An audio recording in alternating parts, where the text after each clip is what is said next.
अस्सलामुअलैकुम एवरीवन। आज हम बनाने जा रहे हैं साबुत मसूर की दाल गोश्त। तो मेरे साथ रहिए और रेसिपी को एंड तक देखते रहिए किस तरह से साबुत मसूर की दाल और गोश्त तैयार किया जाता है। यहाँ पर एक पतीले में मैंने लिया है कुकिंग ऑयल, आधा कप लिया है और इसे गर्म करने के लिए चूल्हे पर रख दिया है। यहाँ पर ऑयल गर्म हो चुका है तो अब हम इसमें गोश्त डालेंगे। तो 2.5 पाव मैं यहाँ पर बड़े का गोश्त ले रही हूँ, यानी कि बीफ मीट है ये 2.5 पाव। और इसे डिम आंच पर अच्छी तरह फ्राई कर लेंगे। बहुत अच्छी तरह इसे फ्राई कर लेना है डिम आंच पर। यहाँ पर जो गोश्त मैंने लिया है ये बीफ मीट है और आप देख सकते हैं ये चर्बी वाला गोश्त है। तो बिल्कुल हम इसे डिम आंच पर ही फ्राई करेंगे और अच्छी तरह फ्राई कर लेना है इसमें, क्योंकि जितना बेहतरीन फ्राई होगा ये उतना ही शानदार टेस्ट देगा। गोश्त यहाँ पर हमारा शानदार तौर पर फ्राई हो चुका है, बिल्कुल अच्छी तरह फ्राई हो गया है ये। अब इसमें डालेंगे गरम मसाला। साबुत गरम मसाला मैं डाल रही हूँ, दालचीनी के कुछ टुकड़े और 3 लौंग, 8 काली मिर्चें और 1 सब्ज़ इलायची जो है मैं इसमें डाल दूँगी गोश्त में। और अब इस गोश्त में शामिल करेंगे 1 टेबल स्पून ज़ीरा। तो 1 टेबल स्पून सफ़ेद ज़ीरा डाल दिया है मैंने इसमें। और अब शामिल करेंगे टेबल स्पून का 1/4 हिस्सा हल्दी। तो हल्दी जो है मैं इसमें डाल दूँगी। और अब इसमें शामिल करेंगे 1 टेबल स्पून पिसा हुआ धनिया, यानी कि 1 चमचा पिसा हुआ धनिया मैं इसमें डाल दूंगी। अब मैं इसमें शामिल करूंगी 1 टेबल स्पून गार्लिक पाउडर, यानी कि 1 चमचा लहसुन का पाउडर मैंने इसमें डाला है। आप चाहें तो लहसुन का पेस्ट भी डाल सकते हैं यहाँ पर। और चमचे का 1/4 हिस्सा लेंगे हम जिंजर पाउडर का, तो वो भी इसमें डाल देंगे। जिंजर पेस्ट भी डाल सकते हैं आप यहाँ पर। 1 टेबल स्पून मैं डालूँगी रेड चिली पाउडर।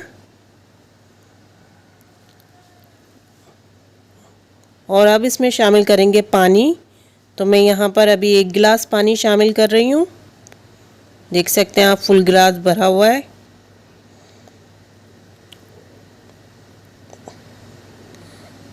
और इसमें शामिल करेंगे 1 और गिलास पानी। 2 गिलास पानी हम इसमें ऐड कर चुके हैं। अब डिम आंच पर ढकना कवर कर कर गोश्त के गलने तक पकने देंगे इसे। तो ढकना कवर कर देते हैं। गोश्त हमारा अच्छी तरह पक चुका है और ये बिल्कुल गल भी चुका है शानदार तरीके से। आप देख सकते हैं पानी जो हमने डाला था बिल्कुल इसका सूख चुका है और गोश्त यहाँ पर बिल्कुल पककर तैयार है। इसी तरह हमें तैयार कर लेना था इसे डिम आंच पर। और यहाँ पर हमने गोश्त को तैयार कर लिया है। यहाँ पर मैंने ली है मलका मसूर की दाल, यानी कि साबुत मसूर की दाल 1 कप। तो ये आप देख सकते हैं फुल 1 कप लिया है मैंने। इसे साबुत मसूर की दाल और खड़े मसूर की दाल भी इसे ही कहते हैं। और गोश्त जो हमारा गलकर तैयार हो चुका है इसमें दाल धोकर हम शामिल कर देंगे। तो दाल मैंने यहाँ पर धो ली है और मैं इसमें डाल दूँगी। और साथ ही डाल दूंगी इसमें दोबारा से 2 गिलास पानी, जिसमें दाल हमारी शानदार तौर पर गलकर तैयार हो जाए। तो 2 गिलास पानी इसी कटोरे में मैंने ले लिया है और वो मैं इसमें डाल दूंगी।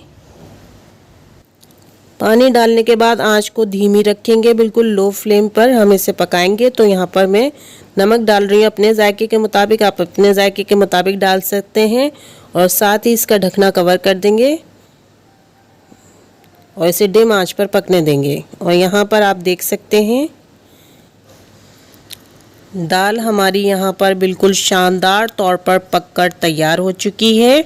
इसे चलाकर भी देख लेते हैं। ये देख सकते हैं आप ये शानदार तौर पर गल चुकी है बिल्कुल दाल। इसी तरह की हमने तैयार कर लेनी थी। और ये बहुत ही लजीज तैयार होती है इस तरह से।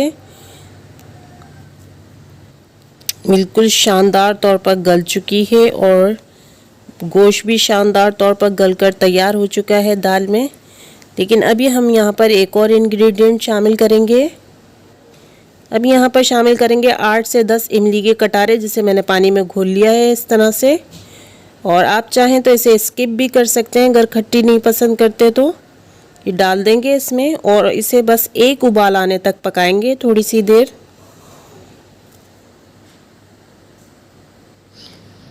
यहाँ पर दाल में बिल्कुल बॉयल आ चुका है और दाल हमारी बिल्कुल शानदार तौर पर तैयार हो चुकी है। और मैंने इसे बिल्कुल भी ज़्यादा पतला नहीं रखा है, बस इसे थोड़ा सा गाढ़ा ही रखेंगे और इसे इसी तरह डिश आउट कर लेंगे दाल को।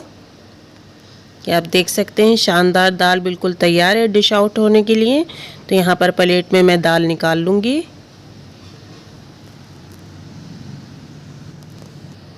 ये दाल इतनी शानदार और लजीज पककर तैयार हुई है कि इसमें मैं बिल्कुल भी बघार वगैरह नहीं दूंगी। लेकिन अगर आप देना चाहें तो प्याज का बघार, ज़ीरे का, प्याज का दे सकते हैं। मैं दाल को थोड़ा करीब से भी आपको दिखा देती हूँ कितनी शानदार तैयार हुई है। ये बिल्कुल साबुत मसूर की दाल घुली हुई तैयार हुई है यहाँ पर, जो कि खाने में बहुत ही लजीज है। कटी हुई हरी मिर्च से हम इसे गार्निश कर देंगे और हरे धनिया से भी कर सकते हैं, अदरक और हरे धनिया से।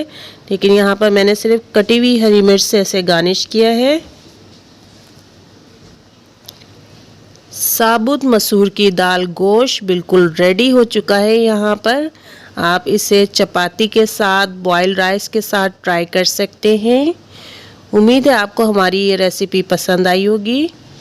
अगर हमारी रेसिपी आपको अच्छी लगी है तो इसे लाइक कीजिए, शेयर कीजिए, चैनल को सब्सक्राइब कीजिए, कमेंट्स में अपनी राय का इजहार ज़रूर कीजिए कि कैसे लगी आपको recipe. Thanks for watching. Thank you so much.